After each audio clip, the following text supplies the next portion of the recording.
All right, buckle up, y'all, because I have a wild story for you today about problem avoidance and how it makes things 10 times worse. And this is a story ripped straight from the headlines of my life. I was not the person avoiding the problem in this scenario. I was the person asking for resolution, but the other person's levels of avoidance made their life so much worse. And it was like watching a train wreck happen. So it's such a powerful example of why it's crucial to deal with your problems. So today in this episode, I'm going to share this story. I'm going to explain what's happening in our brains when we try to avoid our problems. And I'm going to talk about how you can start facing your problems head on. So let's get into it. Welcome to Unfuck Your Brain. I'm your host, Cara Lowenthal, Master Certified Coach and founder of the School of New Feminist Thought. I'm here to help you turn down your anxiety, turn up your confidence, and create a life on your own terms, one that you're truly excited to live. Let's go. All right, y'all, let's start with story time. So I'm being vague about the details because I'm not trying to put these people specifically on blast. I just want to talk about it as an example of how problem avoidance makes problems so much worse. So a few years ago, I worked with a company for some professional services, and that company turned out to be not doing a very good job. And so about a year ago, I transitioned out of working with them, and I had to hire someone else to try to fix the mistakes and recoup some of the money we had lost because of those mistakes. And so we did that. I got through it. I coached myself. I was ready to move on. 6 months ago, I discovered I had incurred an additional financial cost I hadn't been aware of. And in this case, it was this incredibly specific, obvious, clear mistake that there was no misunderstanding that could even have happened. It was just not doing it. So I reached out to the owner and I asked him to cover the cost. And I sent them a list of all the mistakes that their team had made and the cost to me. And I said, I'm only asking for coverage of this one most recent cost. And if you cover that, I will let the rest go. And just to put in context, this was not a huge amount of money involved at all. It was overall, not for this one last mistake I was asking for help with. But at that point, it just was the last straw for me in terms of having been the one to absorb the negative impact and pay for all these mistakes and pay for someone to fix them and coach myself. And this mistake was so egregious and basic that there was no possible excuse for having made it. And I was just you know what? Enough's enough. I think they should contribute to solving this problem. So I sent this email. The owner ignored me for 2 months. I could see that they had opened it because you can track that in some email providers, but they never responded. So I followed up. The owner ignored me again for another month or so. Then I followed up again and said, listen, if I don't hear back in a week, you're going to hear from my lawyers. I'm going to have to pursue legal action. So then the owner responded and said they would get back to me that week. And I invite you to guess whether or not they got back to me. They did not. So I did contact my lawyers. And in the course of putting together what's called a demand letter, it's a letter that says hey, here's all the ways that, you didn't do what we agreed to or all the mistakes you made, and here's what it costs. We ended up uncovering and listing additional mistakes and costs. And so we sent that to the company and they ignored it. And we followed up multiple times. And eventually we heard from the company's malpractice insurance representative. And so we shared the whole list of mistakes with them, with the insurance company. And then the insurance company started trying to get sign off from the owner for the settlement. And the owner kept avoiding the insurance company too. So we would hear from the insurance agent who was very sympathetic to our claims, surprisingly, and approved them all because they were so obviously correct that they couldn't get a hold of the owner and they couldn't get in touch with the owner. And so they couldn't finalize the settlement because the owner would not respond to them. And the longer the owner avoided, the more mistakes we found. So we just kept emailing the insurance agent and adding to the list. And eventually we ended up with a full settlement for 8 times what I had originally asked for. Okay, that is 800% of my original ask. The first ask had been fairly nominal for a business owner, but the final settlement was significant. If the owner of the company had just paid the first ask, which I was so entitled to, dead to rights, extremely clear and proved error on their part, below professional standard of care, really no argument to make on that one. All of this would have gone away for that small initial amount. But instead, because they avoided and avoided and avoided, the problem got bigger and bigger and bigger for them. And the cost got astronomically bigger as well. And, their insurance company may be covering some of it. I don't know how their deductible or their plan works or whatever, but they're going to have to pay part of it at least that I'm sure is bigger than my initial ask. And plus, now their premiums are going to increase, or they may even get dropped from their insurance altogether for being so unresponsive and expensive. And imagine the mental and emotional stress that they have created for themselves with all of this avoidance. Just months and months of burying their head in the sand and wanting it to all go away. And instead, it just got worse and worse and worse. Okay, so why am I telling you all this? Because we all do this. We all avoid problems in our lives and hope they will just go away.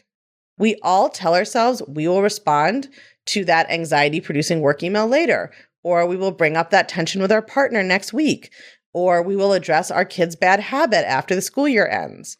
We all tell ourselves that next year we're going to stop smoking or start lifting weights or finally clean out the basement chaos or finally get our finances in order. We know intellectually that the problem will not go away and will probably get worse, which is exactly what happened in my story.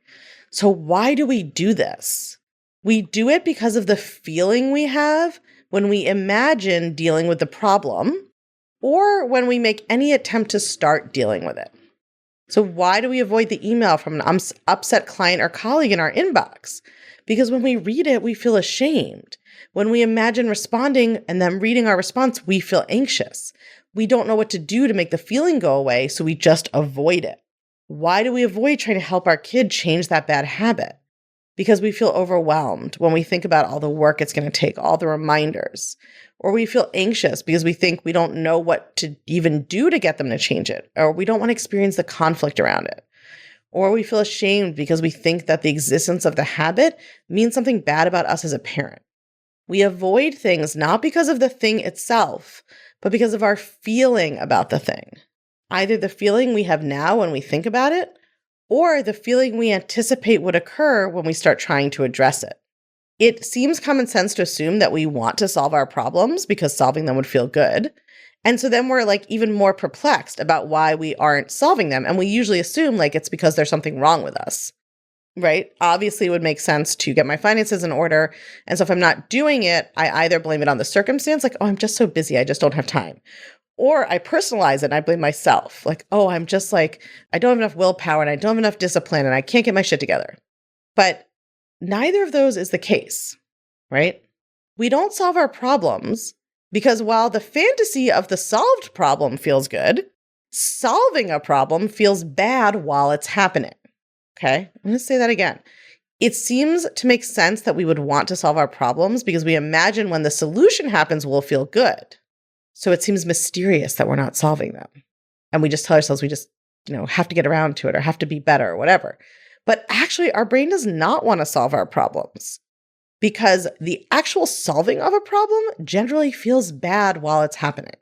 The whole reason we have the problem is that we're avoiding a feeling we don't want to have. So if we try to solve the problem, we're going to have that feeling, and we don't want to do that. For example, if you have the problem of drinking wine every evening because you're stressed from work, and you want to stop because you're not sleeping well and it's not good for your long-term health and whatever else, the reason you're avoiding this problem is that you anticipate how it will feel to come home and not drink. The negative emotion you anticipate feeling is more powerful than the positive outcome you envision, right? Because humans have a negativity bias. We anticipate and remember bad feelings and experiences more than good ones. And when we're trying to solve a problem, that good feeling is far in the future. But the bad feeling that we have as soon as we try to deal with it is right up close to our face. So we are trying to get our brains to go straight into a bad feeling with the promise that it'll feel better later. And our brains are generally thank you, no. Solving the problem often entails encountering with an experience and coaching ourselves through that feeling we are trying to avoid, right? So solving the problem actually does not feel good a lot of the time, and that's why we're avoiding it. So the first step is to start to get awareness of why you're avoiding your specific problems and how to move forward. And I'm going to share that right after this quick break. If you are a therapist, if you have a therapist, if you know a therapist, if you love a therapist, I have two pieces of incredible news for you. The first is that we have created a free guide called Closing the Brain Gap in Women's Therapy: 3 Ways to Deepen Rapport, Get Better Results, and Blow Your Clients' Minds. And I know that's not exactly therapy language, but you get the point.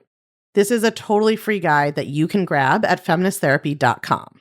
That's feministtherapy.com, and you can grab the guide there. And it's really designed to help you take the kind of framework that I teach on this podcast and start to integrate it into your sessions in a way that doesn't have anything to do with like your political positions or your client's political positions necessarily. And when you get that guide and you sign up for that guide, you're going to get added to our list to be on the early announcement for something I'm super excited about, a brand new program that I'm offering just for therapists who want to integrate feminist coaching perspectives, the feminist socialization lens, into their practice. It's not specifically coaching tools. As a therapist, you have your own tools, you have your own methodology and modality. This program will give you access to my tools in case you want to use them, but it's really about integrating a feminist lens into your practice. So that's all I can say about the program right now. It is still top secret. It's not released to the public yet. But when you come and download this free guide that I created, Closing the Brain Gap in Women's Therapy, you will automatically get put on that early bird list to hear about that program as soon as it's announced. All you need to do right now is go to feministtherapy.com or text your email to +1 347 997 1784, and the code word is therapy. +1 347 997 1784. Text us your email. You're going to get a text back asking for the code, and the code word is therapy, and we will send it straight to you. Okay, so how do you start to get more insight into why you're avoiding your specific problem? The first question to ask yourself is, what am I avoiding right now in my life? You may have a whole list. That's fine. Write them all down. This may seem like an obvious step, but actually we usually are kind of avoiding even knowing that we have a problem we're avoiding, right? It's like we sort of know, but we don't really want to know.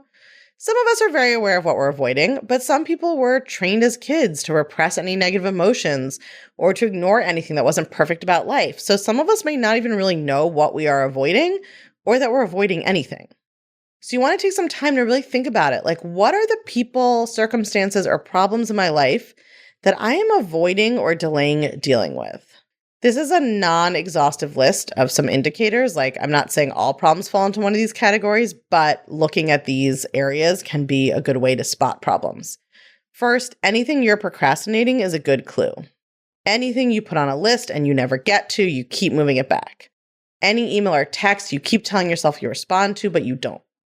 Anything you think about solving, then tell yourself you're too busy, you'll deal with it later. Any project you keep putting off and putting off. Also, anything that bothers you that you've told yourself you cannot do anything about and you just have to quote unquote deal with. This can actually be a form of avoidance. Like, you tell yourself that you just have to deal with your, ex-spouse calling you all the time when you don't want them to, because you're avoiding dealing with the interaction that you don't want to have where you ask them to text or email instead.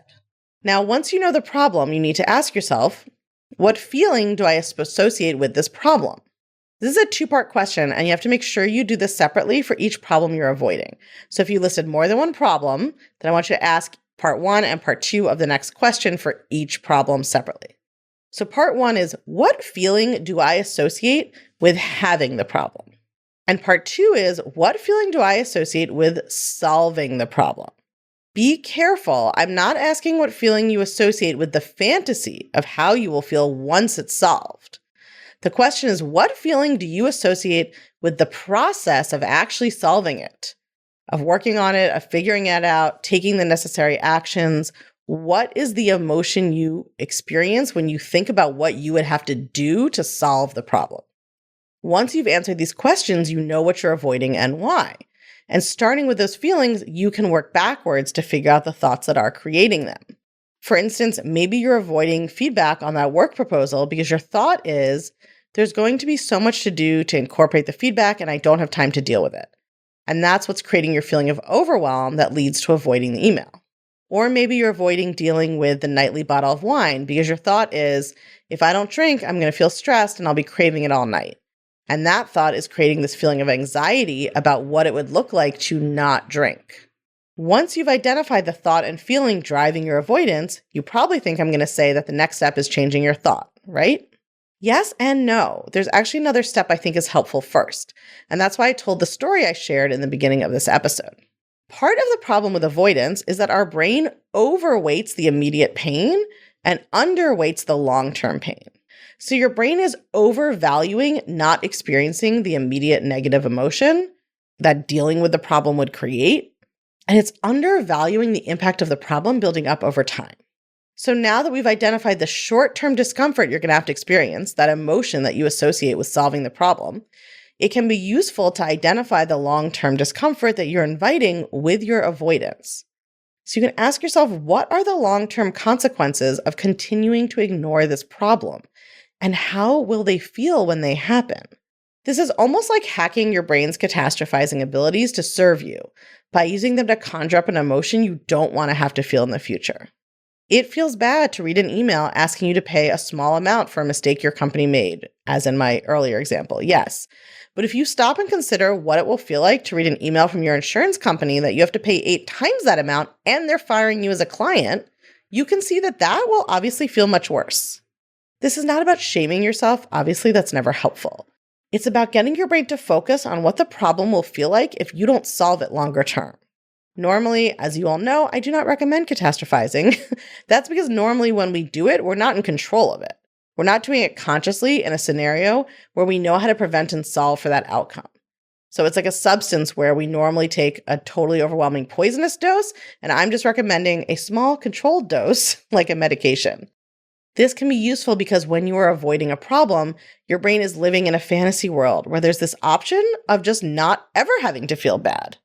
Right? That's the fantasy of avoidance, that dealing with it would feel bad, so let's just avoid it and we won't ever have to feel bad. Magic. But that's an illusion. The choice is actually feel a little bad now or feel a lot bad later. And playing out the consequences of your avoidance and what that will create in your life puts the choice in a better context for your brain. It removes the illusion that you have this third choice of just never dealing with it at all and never having to be uncomfortable. You do have to get uncomfortable to solve a problem. There's no way around that, right? And so really framing it more as, do I want to be a little bit uncomfortable now and solve it and never have to worry about it again? Or do I want to be really uncomfortable in the future when I have avoided it until it blows up? Those are your two real options. The good news is, solving a problem doesn't have to feel as bad as your brain imagines it will.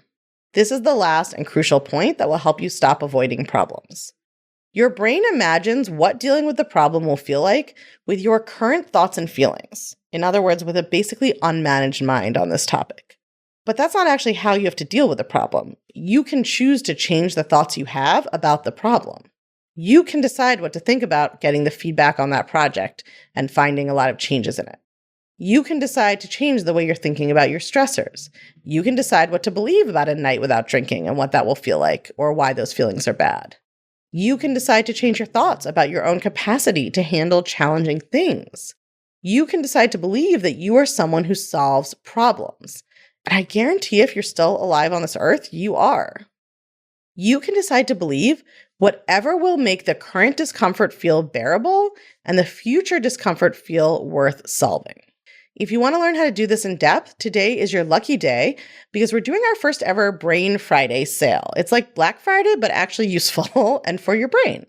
So today through Saturday only for 3 days, we have 2 special deals. One is for people who have never been in the clutch of the Feminist Self-Help Society, and one is for alums of those programs. So if you've never worked with me in either of those programs, we have an awesome Brain Friday deal for you. We're offering a standalone self-study course on exactly how to change your thoughts to make them more positive, empowering, and resilient, so you can decide how to think about solving this problem, whatever problem you're working on. It's called How to Coach Yourself, the Feminist Mindset Fix. And this will teach you the exact process that I usually only teach inside my membership programs. You'll learn how to become aware of your subconscious thoughts that are driving your behavior without you knowing, right? What's driving this problem avoidance? You will learn how to handle uncomfortable feelings like a boss so that you can solve the problem. And you will learn how to change your thoughts so you can see the solution to any problem in your life. This mini course is self-paced. We have audios, we have workbooks, and we're including a bonus of video recordings of the last time I taught this material live. So however you prefer to learn, we got you. And it is all only $49. I told you it was a ridiculous steal. You can get access to this one-time mini course offer by going to unfuckyourbrain.com/Brain Friday, all one word, unfuckyourbrain.com/Brain Friday, or text your email to +1 347 997 1784, and the code word is Friday. But this mini course is only available until and through November 17th, and then it goes back in the vault. Now, if you are an alum of the Society or the Clutch, check your email because we have a really special offer just for you all to welcome you back with an incredible bonus. But that's a secret just for alums. So check your email. All right, my friends, let's get our brains in order before the end of the year. It's not too late to make massive progress in the way you think and feel. And I can promise you now that any problems you solve in 2024, you will be so happy to not be dealing with in 2025. If you're loving what you're learning on the podcast, you have got to come check out the Feminist Self-Help Society. It's our newly revamped community and classroom where you get individual help to better apply these concepts to your life, along with a library of next-level, blow-your-mind coaching tools and concepts that I just can't fit in a podcast episode. It's also where you can hang out, get coached, and nerd out about all things thought work and feminist mindset with other podcast listeners just like you and me. It's my favorite place on earth, and it will change your life, I guarantee it. Come join us at www.unfuckyourbrain.com/society. I can't wait to see you there.